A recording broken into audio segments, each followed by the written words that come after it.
છે દેખાય એને ખોટું કેમ માનવું? આપણે તો કોને માનીએ? દેખાય એને જ માનીએ. જો દિખતા હૈ વહી બિકતા હૈ. તો આ જગત તો દેખાય છે, આ બધા વૃક્ષો, આ પર્વતો, નદીઓ, આ બધું દેખાય, આખું જગત દેખાય, અને તમે એમ કહો કે આ જગત મિથ્યા છે, તો એ કેમ માની લેવું?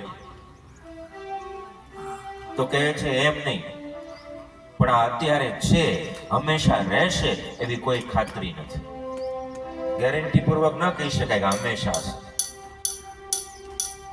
અત્યારે તમને દેખાય છે, યુ કેન, તમે જોઈ શકો છો, તમે એને સ્પર્શી શકો છો, તમે એને સાંભળી શકો છો, એ ઇન્દ્રિય ગ્રાહ્ય છે, પણ હંમેશા નથી ને, એટલા માટે અસત છે.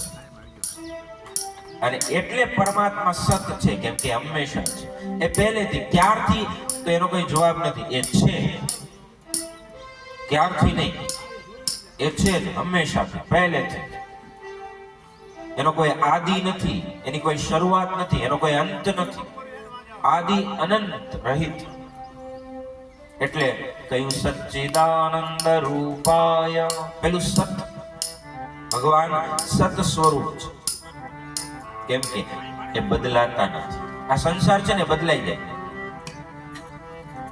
સંસાર એ બદલાય, સંસારી બદલાય, બે બદલાય. સંસારી તો હાલતા બદલી જાય. કાલે કઈક જુદું કહેતો હોય ને આજે કઈક જુદું, બે બદલે. આ બધું પરિવર્તનશીલ છે. તમે કોઈ બીજ વાવો તો એ છોડ થાય, છોડમાંથી વૃક્ષ થાય, તમે એને પરિવર્તન જુઓ છો. બાળકના જન્મથી વૃદ્ધ થાય એ પરિવર્તન પણ તમે જુઓ છો. એટલે આ જગત પરિવર્તનશીલ છે, એટલા માટે અસત છે. પણ પરમાત્મા જેવા છે ને એવા જ રહે છે. એટલે પરમાત્મા સત સ્વરૂપ છે. બીજું તો કે ભગવાન છે એ ચિદ સ્વરૂપ છે.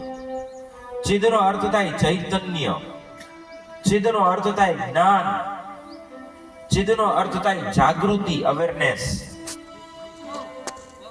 એટલે ચિદ.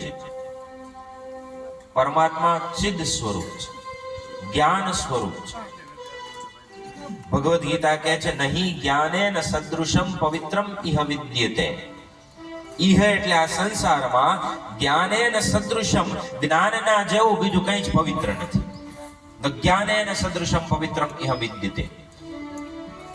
આ સંસારમાં સૌથી શ્રેષ્ઠ, સૌથી પવિત્ર કાંઈ હોય તો એ છે જ્ઞાન. અને પરમાત્મા સ્વયં જ્ઞાન સ્વરૂપ છે. એટલે કે